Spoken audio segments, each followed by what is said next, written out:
Leímos, hermanos, esta pequeña parábola de Mateo capítulo 20. El objetivo, hermanos, de esta predicación son dos objetivos y espero que podamos traerlos en nuestra mente. Número uno, hermanos, es conocer y recordar la descripción del reino de los cielos. Lo vimos en el primer verso. Dice el verso 1 del capítulo 20, porque el reino de los cielos es semejante a un hombre, padre de familia. Y si usted lee el verso 16, así los primeros serán postreros y los postreros primero, porque muchos son llamados, mas pocos los escogidos. Número uno, principal objetivo, hermanos, conocer y recordar cómo es el reino de Dios, cómo es el reino de los cielos, porque muchos son los llamados, mas pocos los escogidos. Y como segundo objetivo, hermanos, contestar una gran pregunta. La pregunta es: ¿hay justicia en Dios? Contestar la segunda pregunta: ¿hay alguna injusticia en Dios? El hombre puede ponerse delante de Dios y reclamarle: ¿eres un Dios injusto o no lo eres? Vamos a contestar, hermanos, la siguiente pregunta, pues ¿hay injusticia en Dios? Pero antes de iniciar, hermanos, quisiera que recordáramos qué es una parábola. Una parábola, hermanos, en el griego significa comparación. La comparación de algo es un relato, hermanos, por lo general es ficticio, pero lo está comparando con una realidad absoluta. La parábola, pues, es una comparación de algún ejemplo, no real puede ser, pero lo está comparando con algo específico de verdad, que tiene una gran realidad. Lo contrario a las fábulas, que simplemente es un relato que está fuera de la realidad. Generalmente, hermanos, la verdad de una parábola se centra en la aplicación final. Esta parábola tiene una aplicación final porque muchos son los llamados y pocos son los escogidos. Generalmente, pues, la verdad central de una parábola se encuentra en la aplicación final. Hermanos, esta parábola trata acerca de un jefe de familia que es un hombre rico que tiene un cultivo de vid o de uvas. Hermanos, el cultivo de la vid demandaba cierta pericia, demandaba mucha mano de obra para la siembra, cercar la tierra, labrar la tierra y después cosechar el fruto. Había que podar la vid cada año, separar la cosecha, recoger los frutos, y al séptimo año tenía que descansar la tierra. Eso era una prescripción en el Antiguo Testamento. Hermanos, en las parábolas encontramos otra parábola muy conocida donde hace referencia a un viñedo, y tiene los siguientes elementos. Por si alguien de nosotros nunca ha escuchado acerca de la parábola de la vid o de los viñedos, hermanos, la vid es el tronco. El labrador es el Padre, es Dios.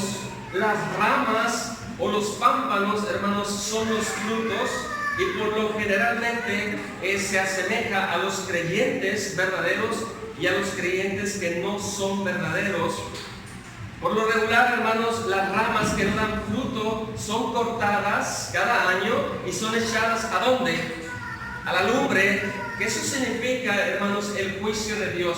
Puesto que la rama que da fruto es el verdadero creyente, el verdadero cristiano, ese permanece porque está pegado a la vid, que es el tronco, y por medio del tronco fluye esa savia que alimenta y pueda dar el fruto.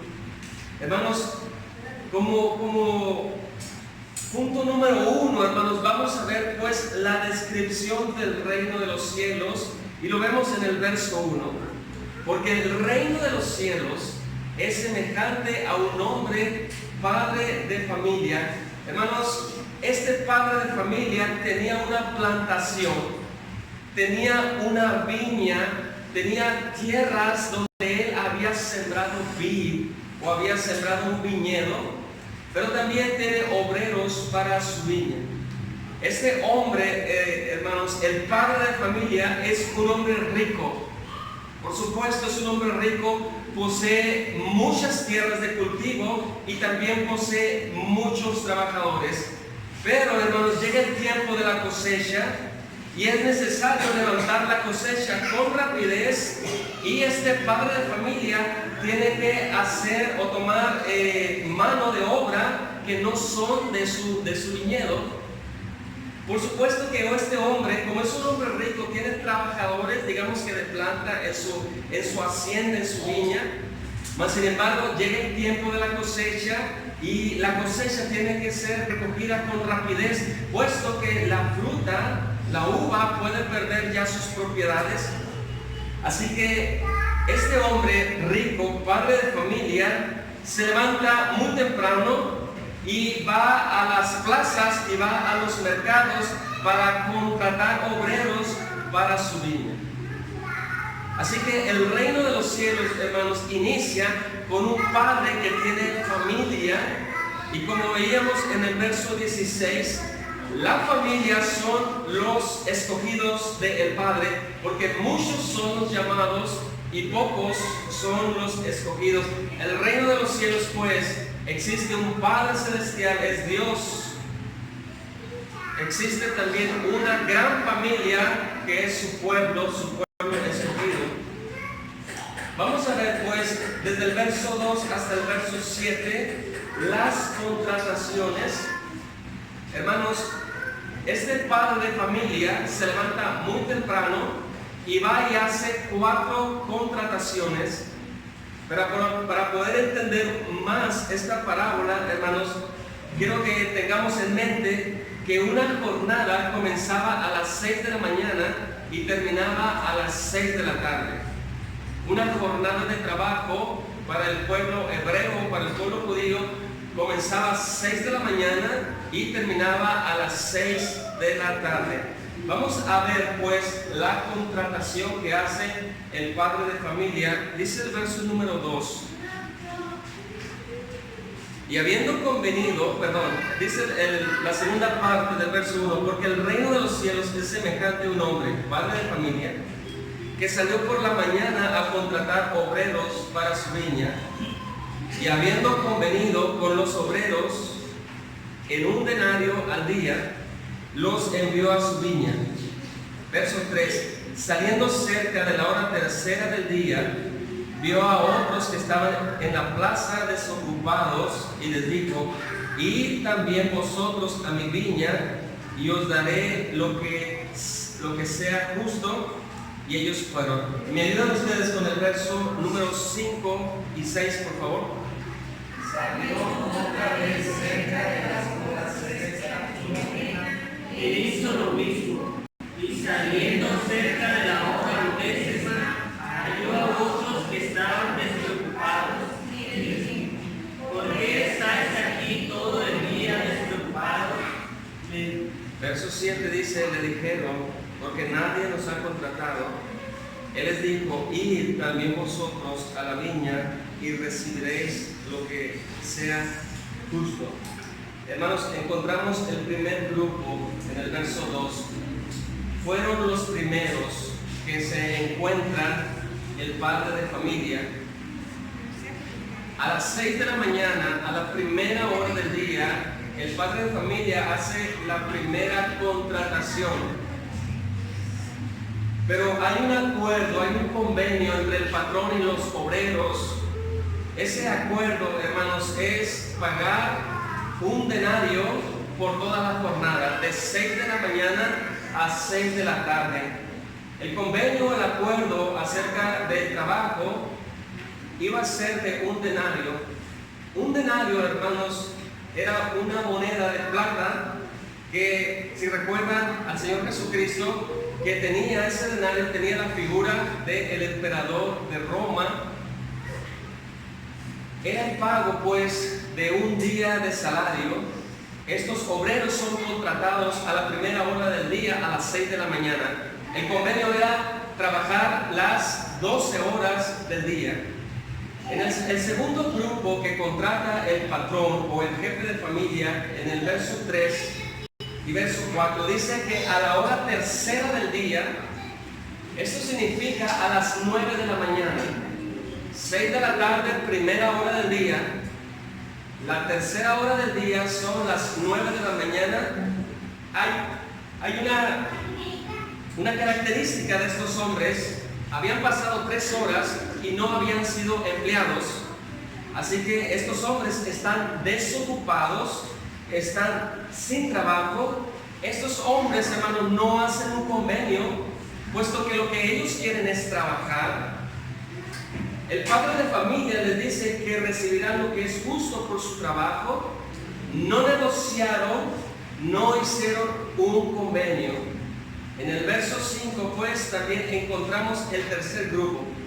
Dice la palabra que a la hora sexta y a la hora novena, el padre de familia hizo lo mismo. Esto significa a las 12 del mediodía y también a las 3 de la tarde. Y por último, hermanos, el cuarto grupo, versos 6 y verso 7, ellos también están desocupados en las plazas.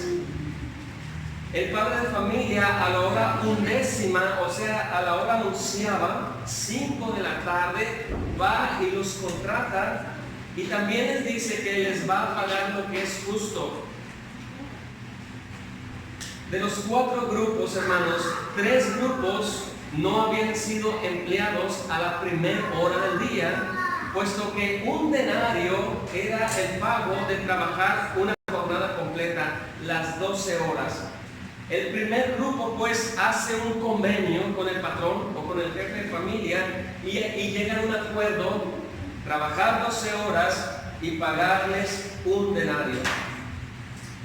Pero como en todos los trabajos, hermanos, llega la hora buena, la hora del pago del salario. Verso 8 y verso 12 dice de la siguiente manera: cuando llegó la noche, el señor de la viña dijo a su mayordomo: llama a los obreros y págales el jornal, comenzando desde los postreros hasta los primeros.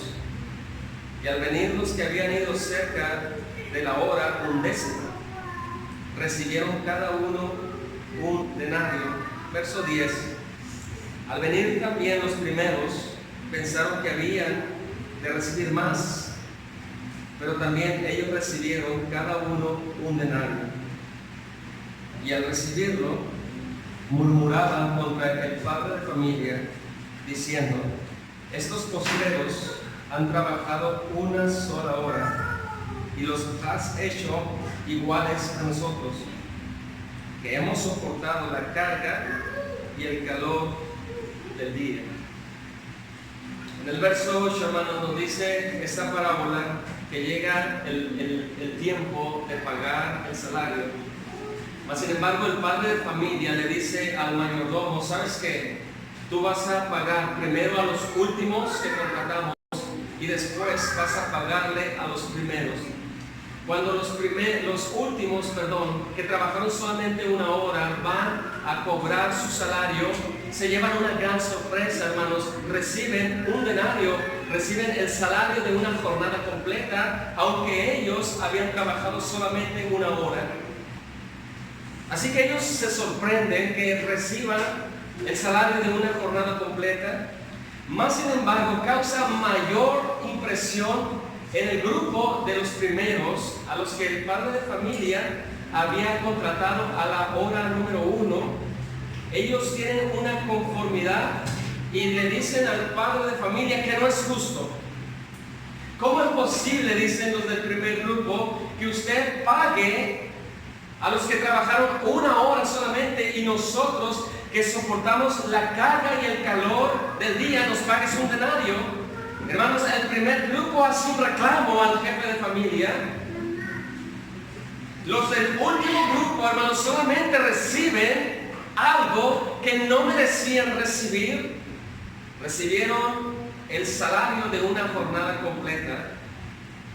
Mas sin embargo, vemos en el verso 13 la respuesta del padre de familia, y dice de la siguiente manera, del verso 13 hasta el verso 16. Él, o sea, el padre de familia, respondió, dijo a uno de ellos: amigo, no te hago agravio, ¿no conveniste conmigo en un denario? Toma lo que es tuyo y vete. Pero quiero dar a este postrero como a ti. ¿No me es lícito hacer lo que quiero con lo mío? ¿O tienes tu envidia porque yo soy bueno? Así, los primeros serán postreros y los postreros primeros, porque muchos son llamados, mas poco los escogidos. La respuesta del padre de familia hacia los hombres que le reclamaron en su inconformidad fue la siguiente: amigo, le dice el padre de familia, yo no te he agraviado, yo no te he hecho absolutamente nada contra ti, yo he sido un hombre justo, he pagado lo que teníamos pactado, he pagado lo que habíamos convenido en darte un denario. Toma lo que es tuyo, le dice el padre de familia, y vete. No he hecho injusticia contigo. Y dice el verso 14, y hace dos preguntas, porque dice el padre de familia: yo quiero dar a los últimos como he dado lo que te he dado a ti. Y el verso 15 dice la pregunta, el padre de familia, a los que estaban inconformes: ¿no me es lícito o no me es permitido hacer lo que quiero con lo mío? ¿O tienes envidia porque yo soy bueno? Hermanos, el jefe de familia, el dueño de la viña, le dice al hombre que le estaba reclamando: no puedo hacer con mi dinero lo que yo quiero. ¿Cuál es la respuesta a esta pregunta? Por supuesto, el hombre de familia puede hacer lo que él desee, porque él es el dueño de la viña y no hay otro dueño más que él. De estos dos grupos, hermanos, ningún obrero recibió injusticia. Uno recibió lo que es justo y el otro recibió gracia. El primer grupo recibió lo pactado, un día de salario, ahí está tu denario. El otro grupo, 1 hora de salario y recibe también un denario. El segundo grupo, hermanos, recibe gracia. La pregunta es, hermanos, ¿por qué actúa el padre de familia de esta manera? ¿Qué piensa usted? ¿Por qué el padre de familia actúa de esa manera? La respuesta es porque él quiso hacerlo. Así tan sencillo. Porque él quiso hacerlo. Él es el dueño de la riqueza. Él es el dueño de la hacienda. Él en su hacienda, él manda. Él en su hacienda, él es el rey. Él ordena lo que se tiene que hacer en su hacienda, y todo lo que hace este hombre o padre de familia es justo. La segunda pregunta, hermanos: ¿merecían un denario los que trabajaron solamente 1 hora? Por supuesto, no lo merecían. Ante los ojos de los primeros, para ellos era algo injusto, porque los primeros habían trabajado las 12 horas por completo. Les había dado el rayo del sol, se habían esforzado las 12 horas, para ellos no era justo. Más sin embargo, hermanos, para el padre de familia, que es el dueño, él les impartió gracia. Les impartió gracia por la sencilla razón, hermano, por su puro afecto de su voluntad. De él nació haberles dado gracia. Y termina el verso 16: porque muchos son los llamados, pero pocos los escogidos. Tengo aquí 4 preguntas para hacer una aplicación a esta parábola. La pregunta es, hermanos, ¿qué cree usted de la gracia soberana? ¿Qué cree usted de la gracia soberana? Y pasamos pues a la primera pregunta. ¿Qué entiende usted por alguien que es soberano? Dios es soberano en su creación y nosotros decimos lo es. Dios es soberano al hacer sus leyes y sus mandatos, por supuesto decimos que sí. Sin embargo, hermanos, cuando nos planteamos la pregunta si Dios es soberano de impartir la salvación y dar gracia a quien Él le plazca, es cuando nosotros comenzamos a decir, no es justo. Porque a unos sí da gracia y a otros no da gracia. Antes de contestar la última pregunta, Dios es soberano en impartir su salvación o impartir su gracia. Conocemos el significado de gracia, un regalo inmerecido. Pero cuando nosotros escuchamos el término gracia soberana, nosotros se nos hace un pleito en nuestra humanidad. Antes de contestar pues a esta pregunta, si Dios es soberano en impartir gracia, quisiera mencionar la realidad de Dios, la realidad del hombre ante Dios.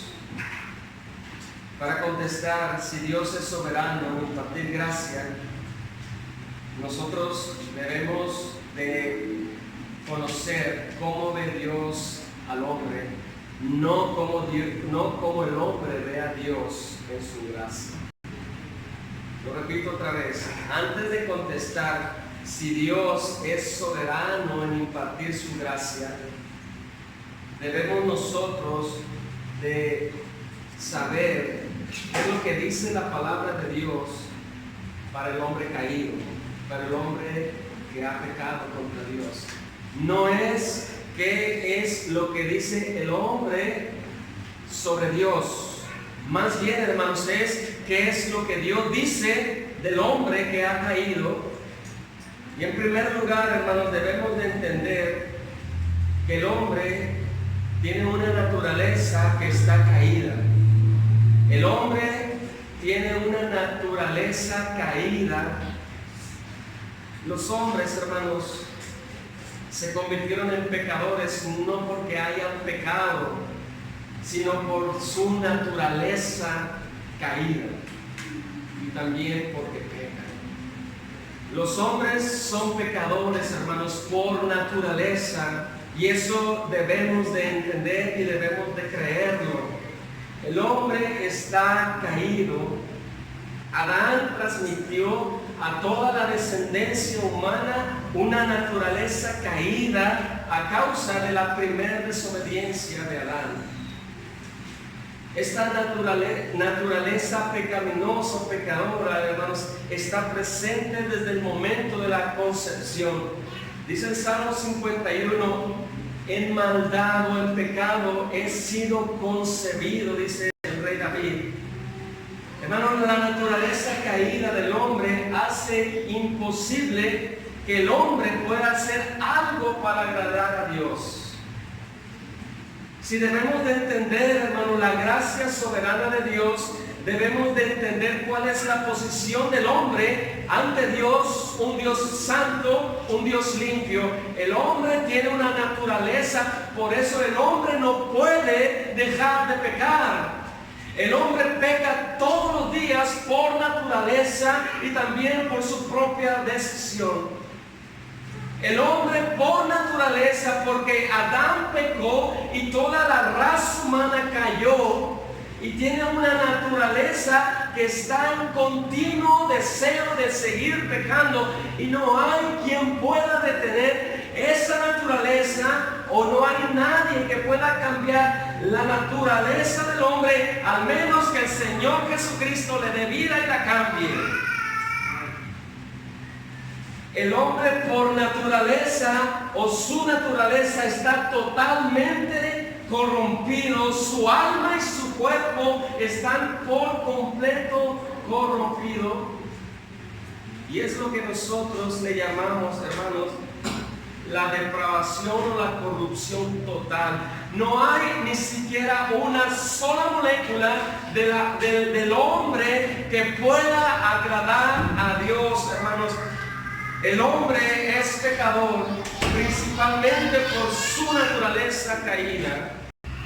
No puede, hermanos, hacer algo bien para poder agradar a Dios. Y la palabra le llama muerto espiritualmente. Estamos viendo, hermanos, cómo Dios ve al hombre, no como el hombre ve a Dios. Dios ve al hombre como un hombre incapaz de agradarle por su naturaleza caída y por su continuo pecado. La segunda realidad, hermanos, aparte de la naturaleza caída del hombre, es que por su manera de vivir está sujeta a la ira de Dios.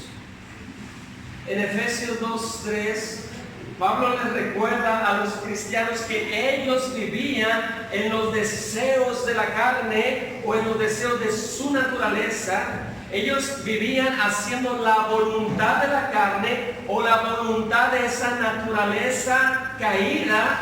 Tanto pensamientos como actos eran de continuo mal. Y Pablo les dice, en el pasado nosotros éramos hijos de ira, lo mismo que los demás. La tercera realidad, hermanos, del hombre ante Dios es que el hombre, por su naturaleza caída, es siervo o esclavo del pecado. En otras palabras, tiene un amo al cual obedece, al menos, hermanos, que el Señor Jesucristo lo libere. Al menos que el Señor Jesucristo lo libere. Romanos 6:20, si gusta buscarlo.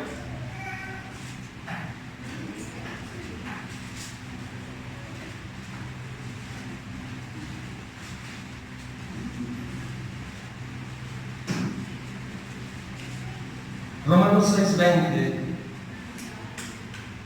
Por cuanto erais esclavos, ¿de quién? Del pecado, erais libres acerca de la justicia. Romanos 6:20. La tercera realidad, hermanos, del hombre es que es esclavo del pecado, tiene un amo a quien obedecer y no puede desprenderse de ese amo. Tiene unas cadenas que lo atan. No puede agradar a Dios, no puede dejar de pecar, puesto que es un hombre esclavo del pecado. Cuarta realidad, hermanos, del hombre. El hombre, todas sus acciones son injustas. No es justo y tampoco busca a Dios. Romanos 3, verso 10 y hasta el verso 18. Si gusta leerlo, Romanos capítulo 3. Romanos 3, verso 10. El hombre tiene un problema ante Dios, no es un hombre justo y tampoco busca al Dios verdadero. Como está escrito, no hay justo ni aun uno, no hay quien entienda, no hay quien busque a Dios. Todos se desviaron, a unas se hicieron inútiles, no hay quien haga lo bueno, no hay ni siquiera uno. Sepulcro abierto es su garganta, con su lengua engañan, veneno de áspides hay debajo de sus labios. Su boca está llena de maldición y de amargura. sus pies se apresuran para derramar sangre. Quebranto y desventura hay en sus caminos, y no conocieron camino de paz. No hay temor de Dios delante de sus ojos. No hay ningún ser humano que busque al Dios verdadero. Todos somos injustos delante de Dios. Número 5, segunda realidad bíblica. Cómo Dios ve al hombre, cómo Dios te ve a ti.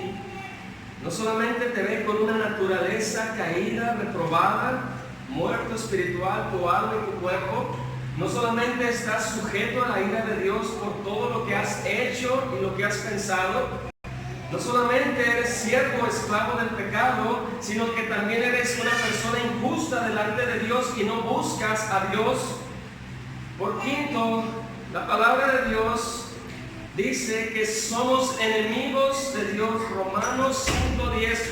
¿Por qué somos enemigos de Dios? Porque siempre estamos en contra de la ley de Dios. A menos, hermanos, que Cristo reconcilie al hombre para con Dios. Porque la paga del pecado es muerte. Después de haber citado, hermanos, la realidad del hombre que tiene hacia con Dios, pudiéramos hacernos nosotros una pregunta. La pregunta es esta, hermano: ¿qué hubiera pasado si Dios hubiera aplicado justicia instantánea a Adán y a todos los hombres o a toda la raza humana? O lo ponemos más personal: ¿qué hubiera pasado la primera vez que usted cometió pecado si Dios hubiera traído un juicio instantáneo? Hermanos, eso sería lo justo, puesto que la paga del pecado es la muerte. Eso, hermanos, sería justicia de parte de Dios, puesto que hemos pecado y merecemos castigo. Sería justo que Dios hiciera eso con nosotros. Desde la primera vez que nosotros pecamos ante Dios, lo justo era que Dios hubiera enviado juicio a la vida de cada uno de nosotros y nada más. Y Dios sigue siendo un Dios justo y un Dios lleno de amor. Eso no hubiera cambiado la personalidad de Dios si Dios hubiera aplicado hacia nuestras vidas justicia instantánea. Pero lo que quiero que podamos ver, hermanos, cuando nosotros escuchábamos el himno Sublime Gracia, cómo Dios preservó la vida de John Newton desde su concepción hasta que su madre le leía la palabra de Dios, hasta que ese hombre cayó en pecado, a lo más grave del pecado. Él mismo se consideraba como un animal, como alguien despreciable. Las personas no lo querían por cómo era este hombre. Mas sin embargo, un día Dios lo alcanza por gracia. Hermanos, todo el tiempo, Dios estuvo perseverando la vida de este hombre, de John Newton.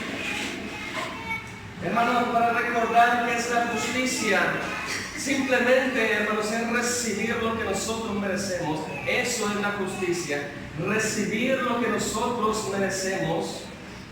Mas sin embargo, la misericordia es no recibir lo que merecemos.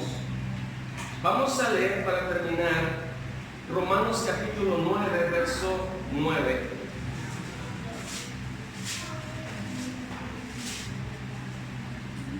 Romanos capítulo 9,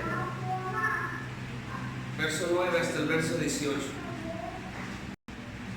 Piensa en esto, mi hermano. Lo único que merecíamos nosotros cuando pecamos contra Dios era justicia y nada más.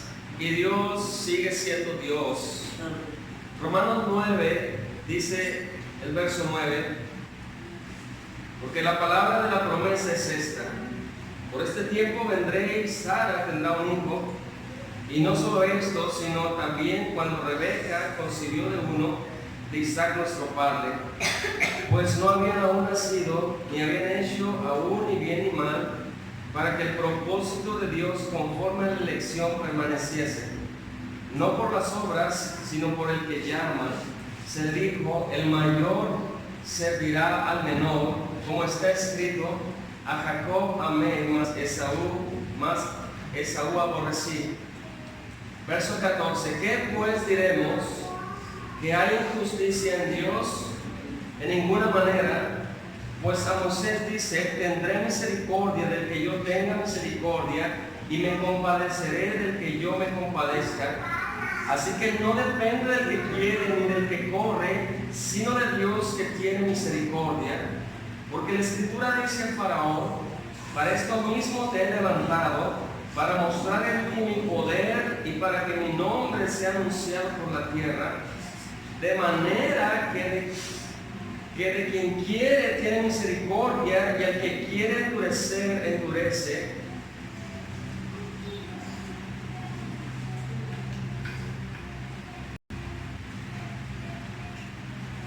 En el verso 13 que acabamos de leer, hermanos, Dios escogió a uno para recibir bendición y al otro lo dejó en su propio camino para recibir justicia o juicio.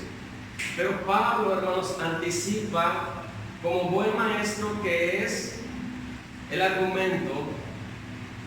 Y Pablo anticipa, hay injusticia en Dios al dar gracia a unos y dejar por su propio camino a otros. Y Pablo dice, en ninguna manera hay injusticia en Dios, porque dice, tendré misericordia del que yo tenga misericordia. No depende del que quiere o del que corre, sino de Dios quien tiene misericordia. Hermanos, la misericordia de Dios, para terminar, la misericordia de Dios no está sujeta a obligación. La misericordia de Dios no está sujeta a obligación. Lo que sí está sujeto es que Dios imparta justicia y nada más. Pero la misericordia de Dios no está sujeta a obligación.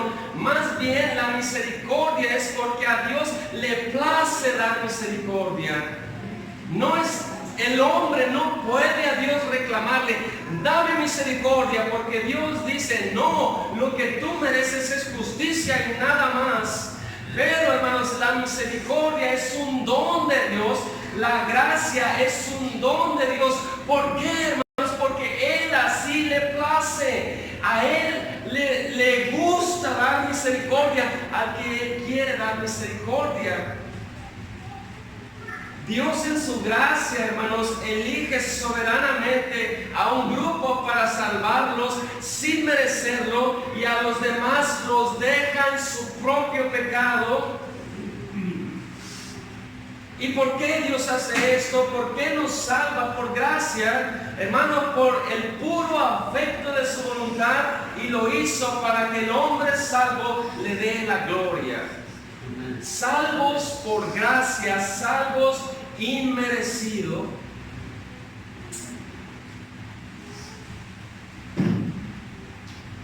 Pero hay un problema, hermanos. Somos salvos por gracia, somos salvos sin merecerlo. Ya vimos, hermanos, la realidad del hombre ante Dios. Está muerto espiritualmente, su naturaleza está caída. Sus deseos son de continuo y continuo pecado, continuo mal. Hermanos, para poder entender esta parte y pasar con la pregunta, ¿qué pasó con los pecados entonces de los que hemos sido salvos por gracia?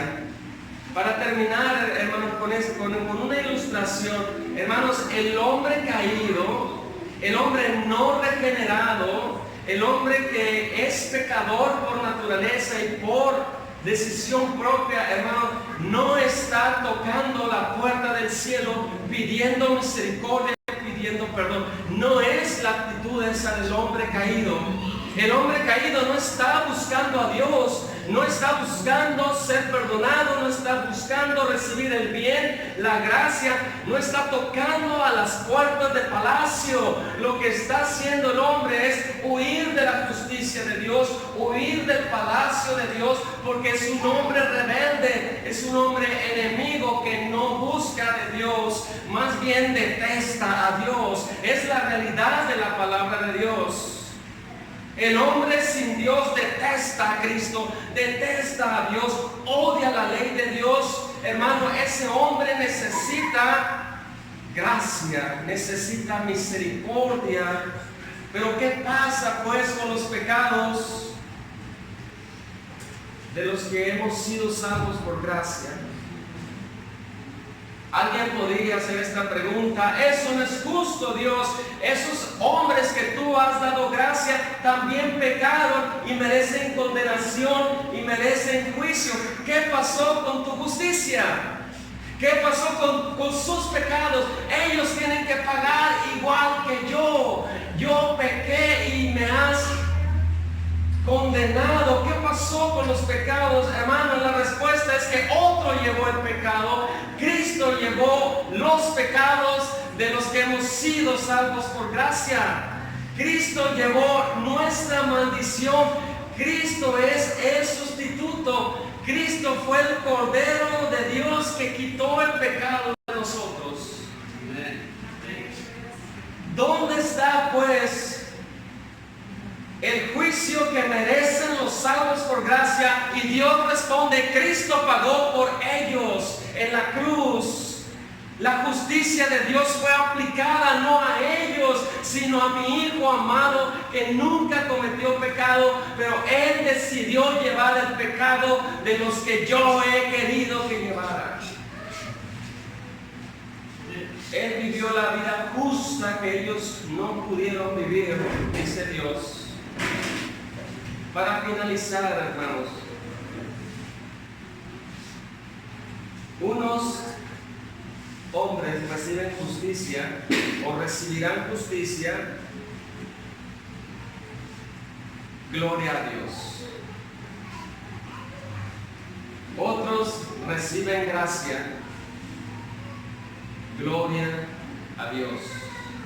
Ninguno, hermanos, recibe injusticia. Ninguno recibe injusticia. ¿Cuál es nuestro trabajo? Principalmente nuestro trabajo, hermanos, es anunciar las buenas noticias.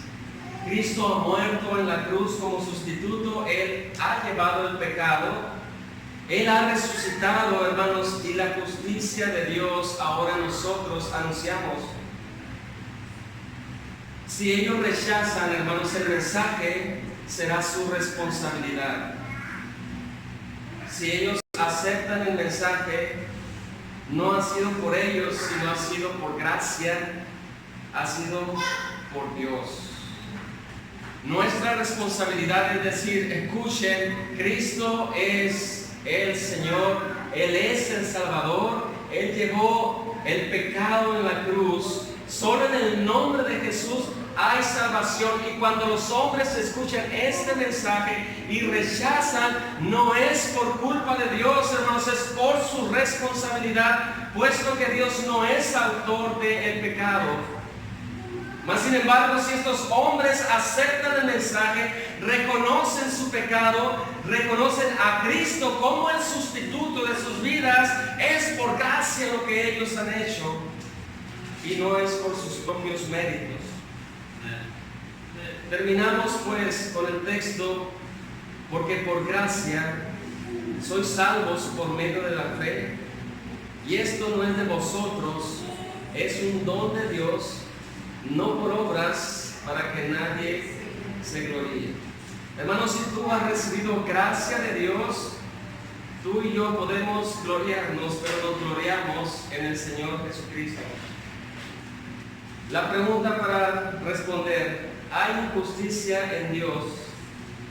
Hermanos, en ninguna manera. Él es el dueño de la viña. Él da misericordia a quien Él desea dar misericordia, y da justicia al que merece la justicia, pero Él nunca da injusticia. Jamás podemos acusar a Dios de ser un Dios injusto. Pablo dice: en ninguna manera, porque muchos son los llamados, pocos los elegidos. En esta parábola Los primeros recibieron lo justo, lo pactado. Los últimos recibieron gracia, pero ninguno de ellos recibió injusticia.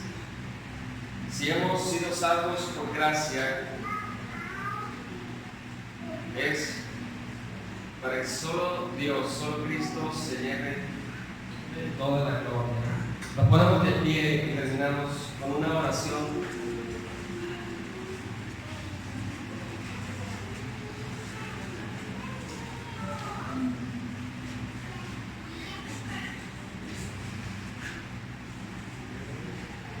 Hermanos, cuando nosotros, para terminar, cuando nosotros venimos a Cristo por primera vez, estas son tus palabras y las mías. Decimos de la siguiente manera: hubo un tiempo cuando yo encontré a Dios. Hubo un tiempo cuando yo me arrepentí. Hubo un tiempo cuando yo deposité la fe en Jesucristo. Pero cuando conocemos un poco más de su gracia, nuestro lenguaje empieza a cambiar y decimos: es Dios quien me encontró a mí, porque yo no le buscaba. Es Dios quien me dio el arrepentimiento, porque yo no deseaba arrepentirme. Es Dios quien me dio la fe, porque un muerto no puede tener fe. Es Dios el autor de mi salvación. Es Dios de toda gracia. Amén. Amén. Por eso nosotros podemos decir: bendita gracia soberana, porque Él es el dueño absoluto de todas las cosas. Él hace lo que Él desea, y dice en el Éxodo que Él salvará a multitud de millares y millares de todo pueblo, de toda lengua, de toda nación, porque todo ese grupo lo único que merecíamos era justicia y nada más, hermanos. Pero Él decide otorgar gracia a millones y a millones y a millones de seres que no merecían ser salvados por su gracia. Oremos a Dios, hermanos, y recuerda de dónde Dios te ha sacado y cómo fue Dios el que estaba atrás moviendo tu voluntad para venir a Cristo. Nuestro Dios, gracias te damos por esta parábola que acabamos de leer. Gracias porque ninguno de los dos grupos recibió injusticia. Uno recibió justicia, se le pagó lo establecido, un denario. El otro grupo, a pesar de que había trabajado solamente una hora, recibió gracia. ¿Y por qué nos hacemos la pregunta? ¿Por qué el padre de familia actuó de esa manera? Porque él así lo quiso. Porque él de su propia voluntad le nació por amor hacerlo. Dar gracia a uno y dar justicia a otro. Nuestro Dios, en esta mañana queremos darte las gracias por esa salvación tan grande que has impartido soberanamente a cada uno de nosotros. Porque al leer tu palabra, nuestro Dios, nos damos cuenta que en el pasado éramos hombres que no te amábamos, éramos hombres que no te buscábamos, más bien estábamos tan a gusto y amando nuestro pecado hasta el día, nuestro Dios, que tú decidiste rescatarnos del pecado, hasta el día en que tú decidiste darnos vida cuando estábamos muertos espiritualmente, hasta el día en que tú decidiste quitar las cadenas del pecado y hacernos ahora esclavos de Jesucristo. Nuestro Dios, queremos darte las gracias por haberte acordado de nosotros. Gracias por la sublime gracia que has impartido en cada uno de nosotros. Nuestro Dios, que podamos nosotros compartir tu gracia, teniendo la esperanza de que tú has de alcanzar a nuestra familia a multitud y multitud de personas por tu gracia. Que esto nos motive, Señor, a seguir adelante. Con poder nos has salvado. Con poder. En el nombre de Jesús.